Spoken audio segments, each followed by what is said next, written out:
Je vais préciser un truc en revenant sur cette slide. Là, c'est assez évident la différence entre l'arbre et l'herbe. Et donc, la différence entre l'arbre et l'herbe, c'est la structure de l'arbre qui reste chaque année.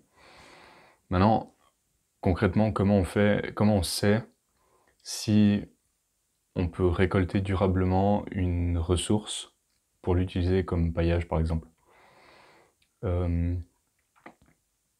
En fait, tout revient à la notion de structure et de pérennité. C'est-à-dire que on peut récolter le bois d'un arbre, on peut pas récolter ses feuilles mortes.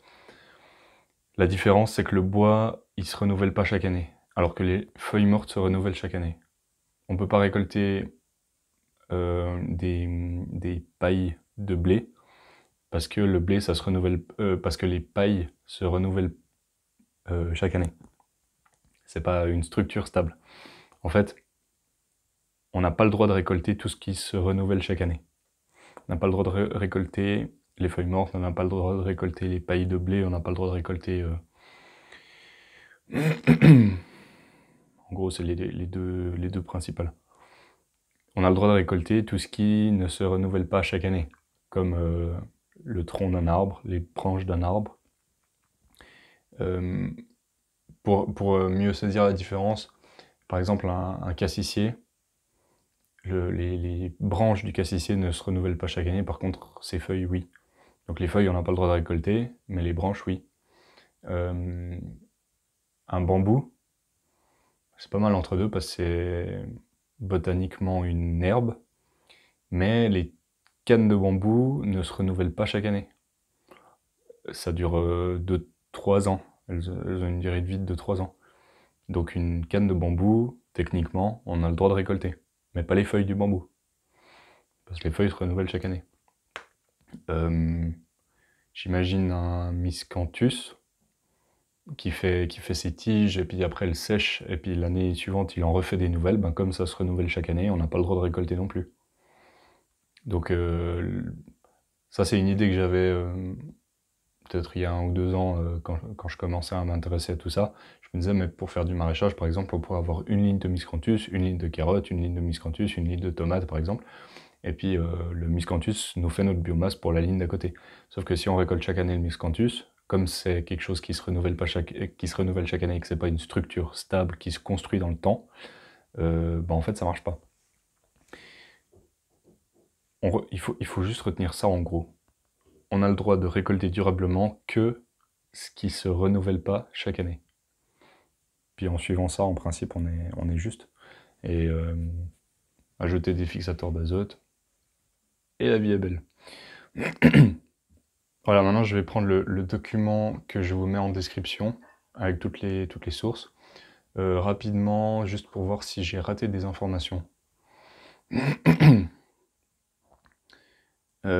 Donc, voilà, effectivement, les types de matières organiques, on a résidus de végétaux, acides aminés, protéines, phénol, sucre, glucose, cellulose, lipides, lignine, ADN, etc. Donc les facteurs de stabilisation de la matière organique, on l'a vu, c'est plus la protection physique par les minéraux dans les micro-agrégats que les caractères chimiques, en fait. Ah ouais, faut que je développe un peu le concept de réservoir de carbone. Donc j'avais dit, il y a un réservoir de matière organique, MO, et puis un réservoir de carbone du sol, on va dire juste C. Ce qu'il faut comprendre, c'est que le réservoir de matière organique, c'est composé uniquement de résidus. Végétaux, animaux, fongiques, ou bactériens, algues, etc. C'est des résidus, ce qui veut dire que c'est pas minéral en soi. C'est composé de métaux, de plein d'atomes différents, mais c'est pas lié à du minéral du sol. Ce qui veut dire que cette matière organique, elle porte bien son nom, si on la brûle, elle disparaît complètement. Il reste des cendres. Mais il va pas rester du sable, ou enfin il va pas rester de quoi faire un désert, en gros. On a vraiment tout qui vaut le camp. À l'inverse, le carbone du sol, qui est en gros le résultat de la dégradation de la matière organique liée à la fraction minérale du sol, sous forme par exemple du complexe argilo-humique dans les microagrégats. Peut-être je fais un amalgame, si vous connaissez le sujet mieux que moi, mais c'est pas vraiment important, je pense, pour la conceptualisation du sujet. Le carbone qui le stock de carbone du sol qui est lié au minéral.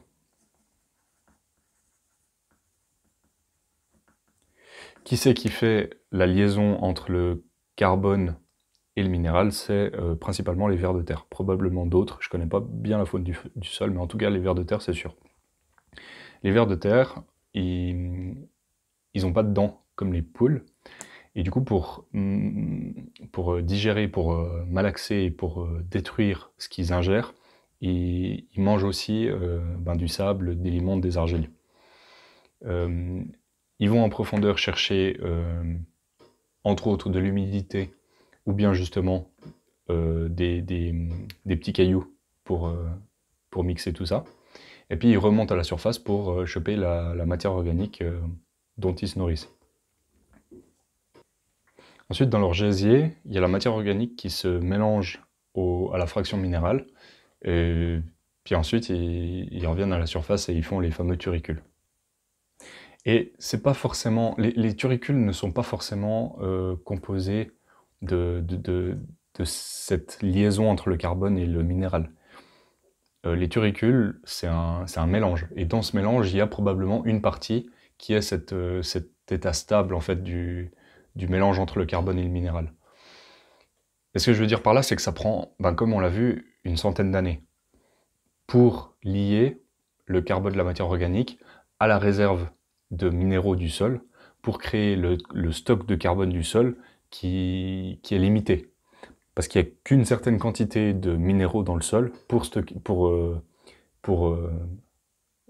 marier le carbone. Et dès que le réservoir de minéraux du sol est saturé, tout le carbone qu'on ajoute, il s'ajoute en carbone de matière organique et pas de carbone du sol. Donc carbone autonome, indépendant. C'est assez abstrait. Je vais faire un dessin. Donc si on a le sol comme ça, on peut imaginer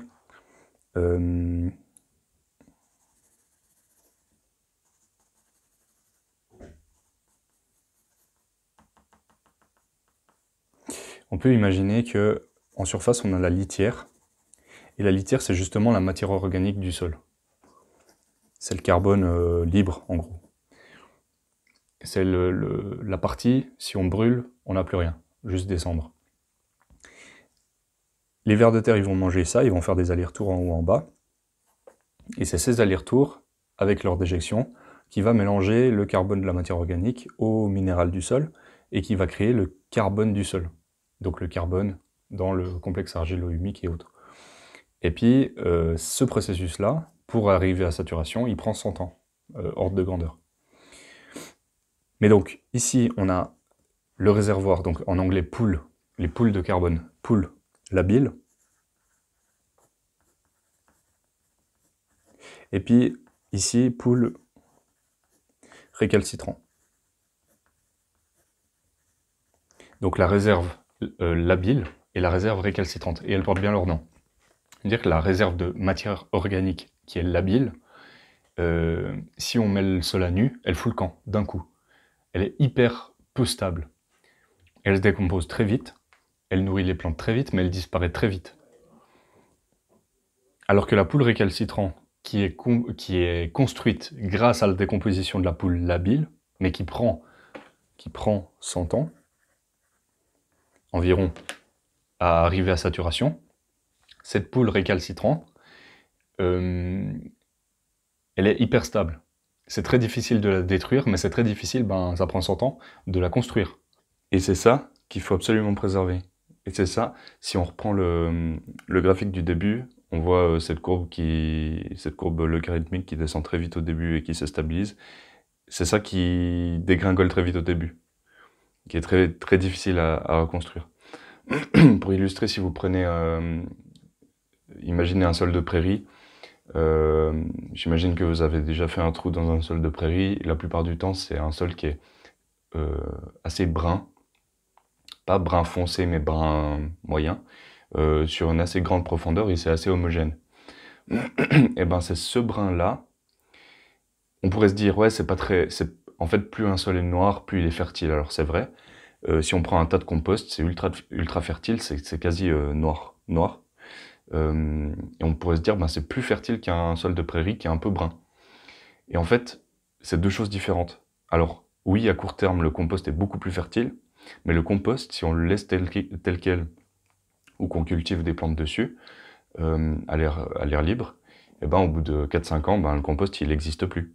Alors que le sol brun, il existe encore, parce qu'il y a cette fraction minérale qui est mélangée à l'échelle vraiment microscopique, nanométrique, ou je sais pas l'échelle, au carbone, et qui fait que le carbone est stable.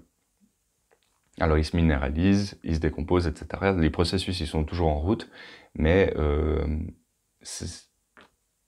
cette association entre le carbone et le minéral permet de la stabilisation à long terme.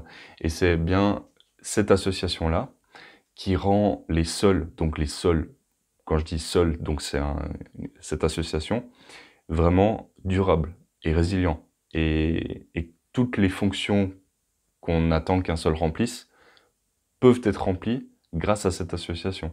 Et si on n'a plus cette association, si on n'a que le minéral, ben on se dirige vers le désert, si on n'a plus le carbone. Et à l'inverse, si on n'a que le carbone, donc on rentre vers les catégories plutôt compost, justement, donc le réservoir labile, la matière organique, sans le minéral, et ben là on a un truc ultra fertile, mais ultra court terme, que si on n'alimente pas régulièrement, et ben ça finit par diminuer, par se dégrader, par se minéraliser, etc.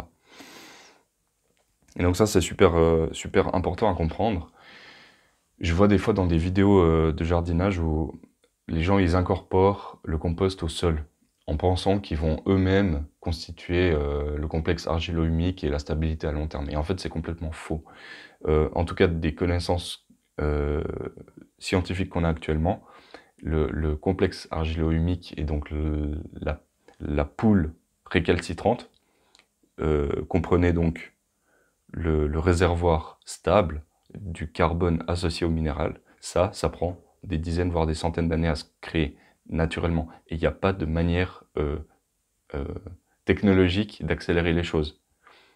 La seule manière technologique, ce serait peut-être d'augmenter artificiellement le nombre de vers de terre qu'on a dans notre sol. Mais de toute façon, les vers de terre, il faut les nourrir avec quelque chose. Donc tout revient en fait à quelle quantité j'arrive à créer de matière organique sur mon sol. En fait, l'incorporation de compost dans le sol crée une sorte de sol artificiel où, en fait, si on zoome avec une loupe ou avec un microscope, on n'aura pas des jolies associations justement entre le carbone et le minéral comme on a dans les sols de prairie naturels, mais on aura des particules minérales d'un côté et des particules de carbone de l'autre, mais pas du tout associées les unes aux autres. Ce qui fait qu'avec le temps, ben, comme avec un tas de compost, si on laisse ce sol vivre sa vie, bah, il finira par reperdre son volume, parce que tout le carbone qui est du coup pas associé au minéral, il finira par se minéraliser et s'évaporer.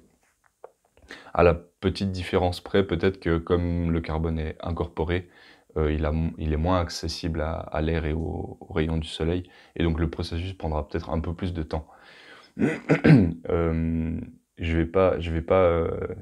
En fait, je ne sais pas si c'est une bonne idée d'incorporer du carbone dans du sol. Mon intuition me dit que non, parce que c'est pas un processus qui se fait naturellement. Vous avez peut-être déjà observé dans des vidéos d'agronomie ou comme ça, style vers de terre production, où ils montrent des profils de sol et on voit les galeries des vers de terre qui sont noirs. Et ben c'est ça l'idée en fait de la régénération du carbone du sol, réservoir stable, c'est de laisser faire les vers de terre en fait. Et si on leur mâche le travail en incorporant le compost, il y a de grandes chances qu'ils se plaisent moins, parce que c'est pas un écosystème avec lequel ils ont évolué en fait. Et d'ailleurs, il y a pas mal de retours d'expérience de personnes qui ont justement travaillé avec des quantités trop importantes de compost trop mûr, qui disent, bah en fait dans mon sol, il y a plus beaucoup de vers de terre. Donc voilà, ça c'est un concept qui est vraiment fondamental à comprendre, parce que je trouve qu'il y a trop de confusion sur le sujet. Le compost mûr, ça permet pas de créer un sol. Ça permet au mieux à court terme de faire pousser des plantes, quoi. Pour créer un sol, il faut du temps, et c'est la seule solution. Et bah, comme je disais, il y a des pratiques qui permettent de gagner du temps, mais on passera pas de 100 ans à 2 ans. Ça, c'est pas possible. Au mieux, on passera de 100 ans à quelques dizaines d'années, enfin, 70, 80 ans, mais en fonction des sols. Et ça passe ben, justement par l'agroforesterie, le chop and drop, le non-travail du sol, etc. Ok.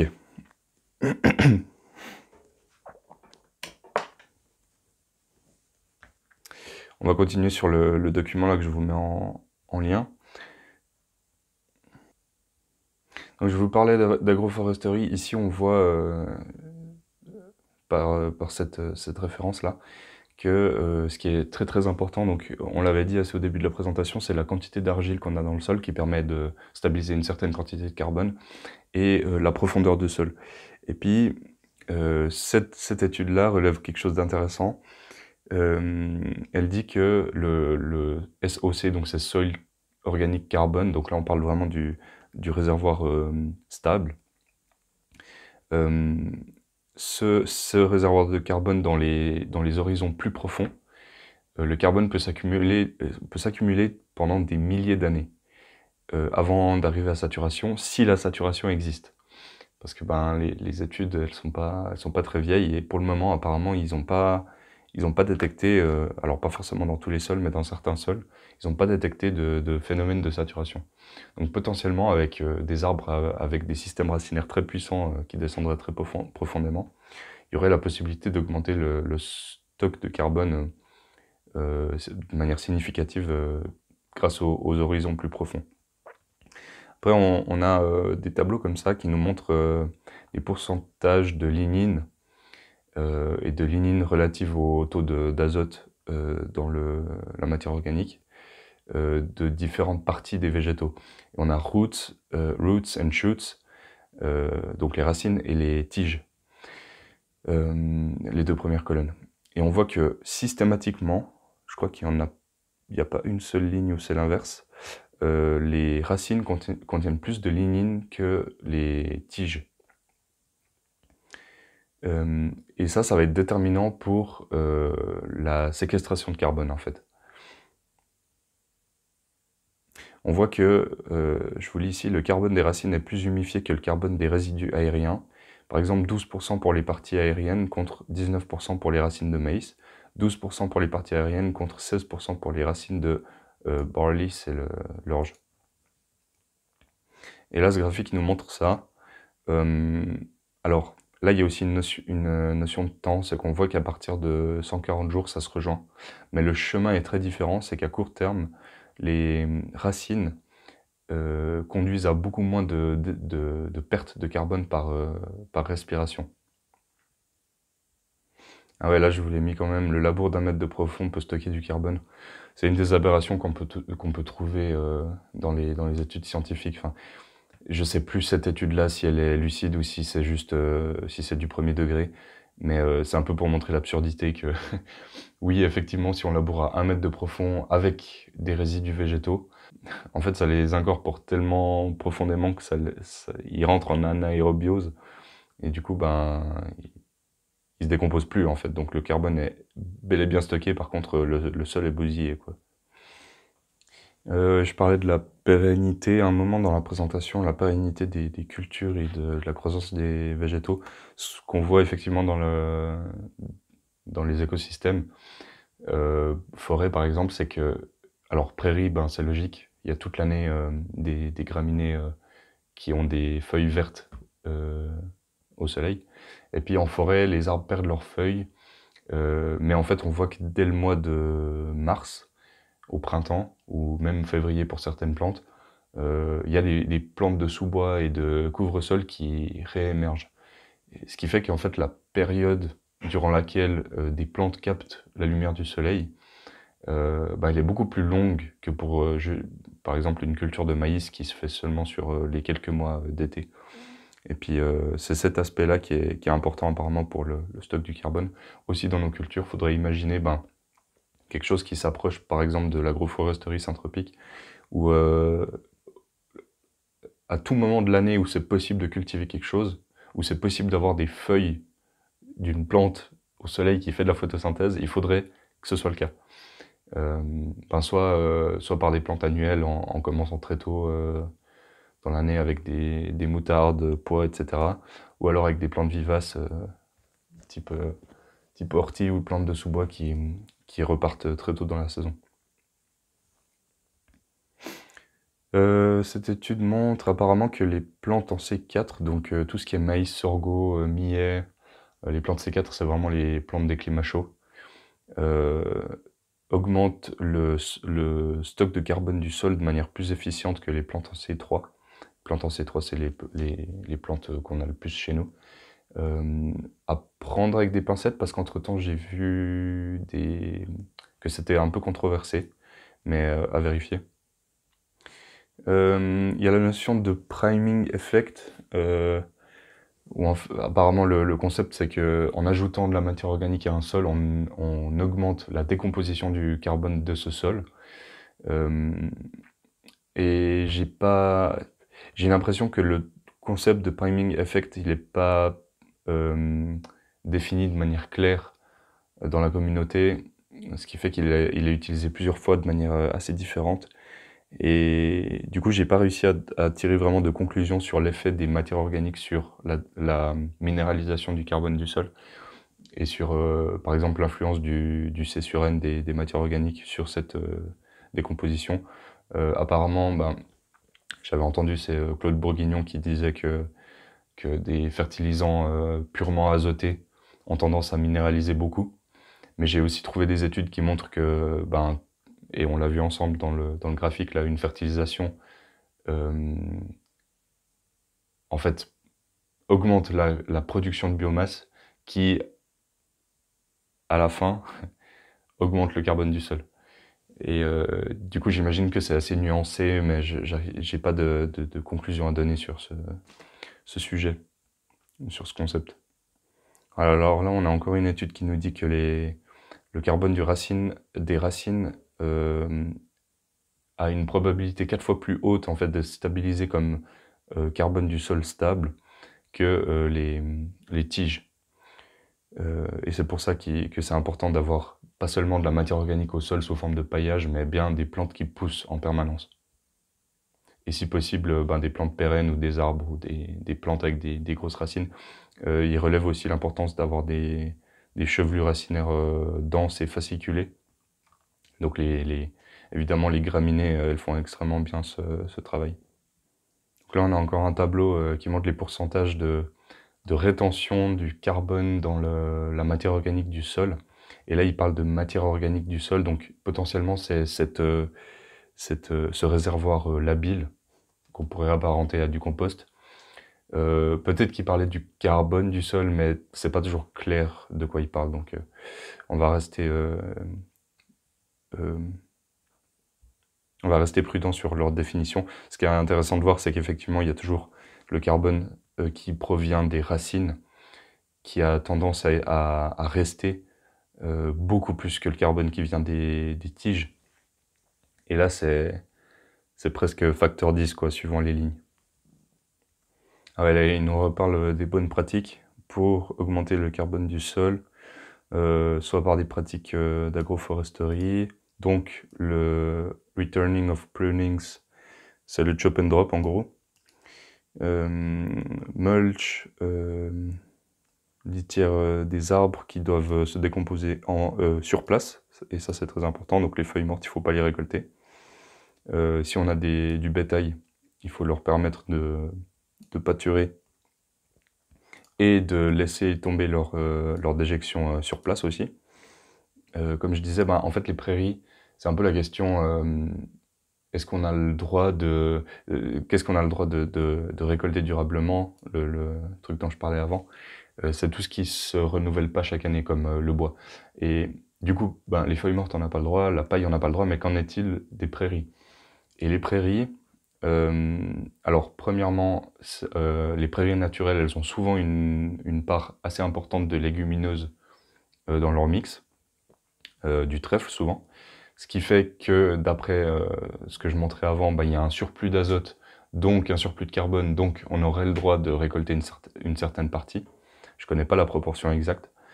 Et il y a aussi un autre élément, c'est que qu'est-ce qu'on fait avec ces prairies? Justement, si ces prairies elles sont récoltées pour être bouffées, en gros, par du bétail, tant que les déjections du bétail retombent sur place, alors certes, il y a beaucoup de carbone qui a été perdu par la respiration des vaches, mais en fait, ça a permis la création de purins ultra riches en azote, et cet azote-là va fertiliser le sol. Donc on aura un surplus d'azote, donc à la fin un surplus de carbone, qui fait que le stock de carbone du sol est stable. Et donc le pâturage des vaches d'une prairie permanente, c'est durable. Ce qui est moins durable, c'est l'utilisation qu'on en fait aujourd'hui. Si on fait de la prairie intensive, qui est fauchée à la machine, stockée sous forme de foin, nourrie aux vaches. Le souci là, c'est qu'on a une perte d'azote assez importante en fait entre le moment où la vache fait caca et le moment où le purin est appliqué sur le champ. Et même quand il est appliqué, il y a encore des émanations d'ammoniac avant qu'il s'intègre au sol en fait. Voilà, donc 2 éléments pour les prairies. Premier, c'est il y a de toute façon des fixateurs d'azote, et deuxième, c'est que ce serait durable si on fait brouter une prairie. Par contre, du coup, si on n'a pas suffisamment de fixateurs d'azote et qu'on fauche la prairie pour pailler une autre zone, potentiellement, ça, c'est pas durable.